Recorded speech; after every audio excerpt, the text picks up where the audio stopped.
সমগ্র পৃথিবী জুড়ে পরকাল সম্পর্কে উদাসীন মানুষেরা যখন উন্মাদ হয়ে অন্যায় অশ্লীলতা উপভোগ করছে, প্রতিযোগিতার সাথে আল্লাহর নাফরমানিতে লিপ্ত হচ্ছে, গুনায় লিপ্ত হওয়ার নানা উপায় উপকরণ যখন হাতের নাগালেই ভরপুর হয়ে আছে, এমন প্রতিকূল পরিস্থিতির মধ্যেও আল্লাহর অনুগত বান্দারা আপন রবের ইবাদত করে যাচ্ছে, আল্লাহর পূর্ণাঙ্গ বিধান মানার পরিবেশ কায়েমের লক্ষ্যে প্রাণপণ প্রচেষ্টা চালিয়ে যাচ্ছে।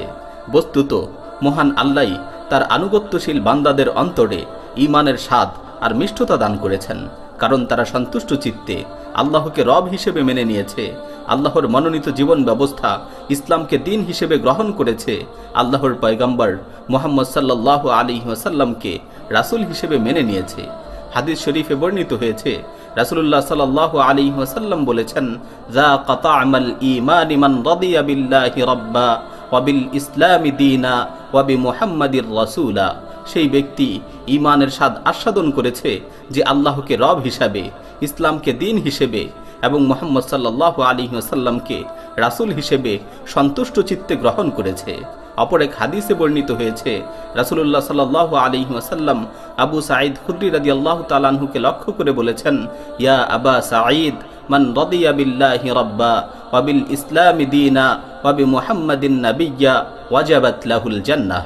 হে আবু সাঈদ, যে আল্লাহকে রব হিসেবে, ইসলামকে দিন হিসেবে এবং মুহাম্মদ সাল্লাল্লাহু আলাইহি ওয়াসাল্লামকে নবী হিসেবে সন্তুষ্ট চিত্তে মেনে নিবে, তার জন্য জান্নাত অবধারিত।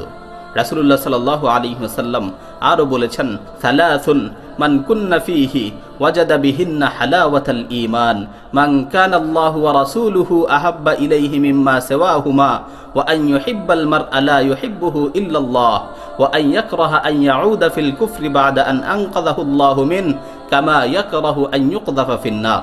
তিনটি বৈশিষ্ট্য যার মধ্যে থাকবে সে তা দ্বারা ঈমানের মিষ্টতা লাভ করবে, যার কাছে আল্লাহ ও তার রাসূল অন্য সব কিছু থেকে বেশি প্রিয়, যে মানুষকে শুধু আল্লাহর জন্যই ভালোবাসে এবং আল্লাহ তাকে কুফর থেকে পরিত্রাণ দেবার পর সেদিকে ফিরে যাওয়াকে সে তেমনই অপছন্দ করে যেমন আগুনে নিক্ষিপ্ত হওয়াকে অপছন্দ করে।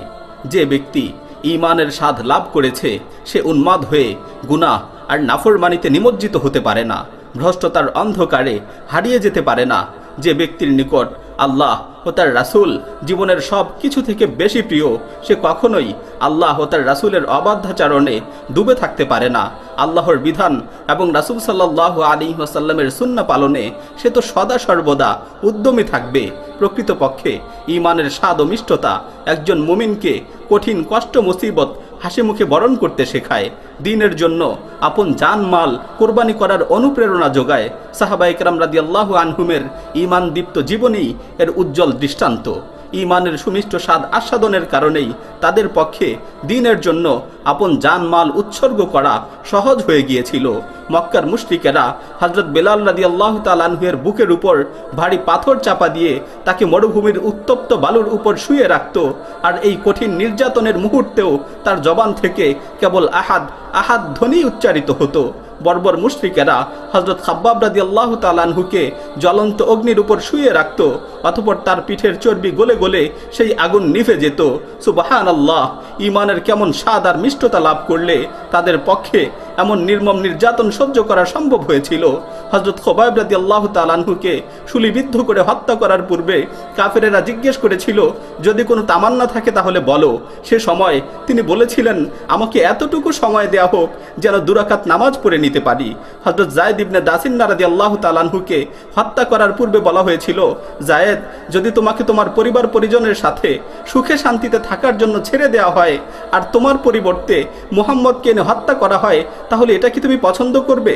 হযরত যায়েদ রাদিয়াল্লাহু তাআলা আনহু তখন জবাব দিয়েছিলেন, আল্লাহর কসম, আমি তো এটাও বরদাস্ত করতে পারবো না যে মুহাম্মদ সাল্লাল্লাহু আলাইহি ওয়াসাল্লাম এখন যেখানে অবস্থানরত আছেন সেখানে তিনি সামান্য একটু কাঁটায় বিদ্ধ হবেন আর আমি আমার পরিবার পরিজনের মাঝে সুখে থাকব।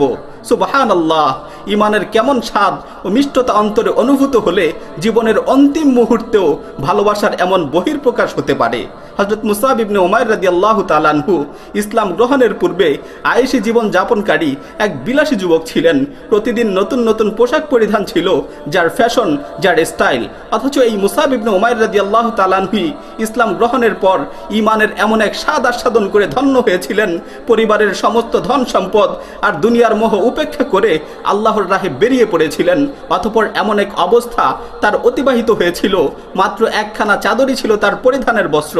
যখন তিনি আল্লাহর রাস্তায় শাহাদাত লাভ করেন, কাফন হিসেবে সেই চাদরখানাই তার একমাত্র সম্বল ছিল। আর তা ছিল এমন, যখন পায়ের দিকে টেনে নেওয়া হতো তো মাথার দিকটা খালি হয়ে যেত, আর যখন মাথার দিকে টেনে নেওয়া হতো তো পায়ের দিকটা খালি হয়ে যেত। সুবহানাল্লাহ! ইমানের কেমন মজা অন্তরে অনুভূত হলে এক সময়ের বিলাসিতায় মত্ত থাকা যুবক দুনিয়ার ভোগ বিলাস উপেক্ষা করে এমন সাধারণ জীবন পছন্দ করে নিতে পারে। হযরত আম্মার রাদিয়াল্লাহু তাআলা আনহু, হযরত সুমাইয়া রাদিয়াল্লাহু তাআলা আনহা, এভাবে সমস্ত সাহাবায়ে কেরাম কঠিন থেকে কঠিন পরীক্ষার সম্মুখীন হয়েছিলেন, তবুও তারা ইমানের উপর অটল অবিচল ছিলেন। ইমানের স্বাদ আস্বাদনের ফলে সব ধরনের যাতনাই তাদের কাছে সহনীয় হয়ে গিয়েছিল। বস্তুত আল্লাহ তাআলাই তাদের অন্তরে ইমানের মহাব্বত সৃষ্টি করে দিয়েছেন এবং তা হৃদয়গ্রাহী করে দিয়েছেন। পক্ষান্তরে কুফর, পাপাচার ও নাফরমানির প্রতি তাদের অন্তরে সৃষ্টি করে দিয়েছেন প্রচণ্ড ঘৃণা। এবার আমরা প্রত্যেকে নিজেদের ইমানের অবস্থা নিয়ে একটু ভেবে দেখি, আমাদের অন্তরে কি ইমানের স্বাদ, ইমানের মিষ্টতা অনুভূত হয়?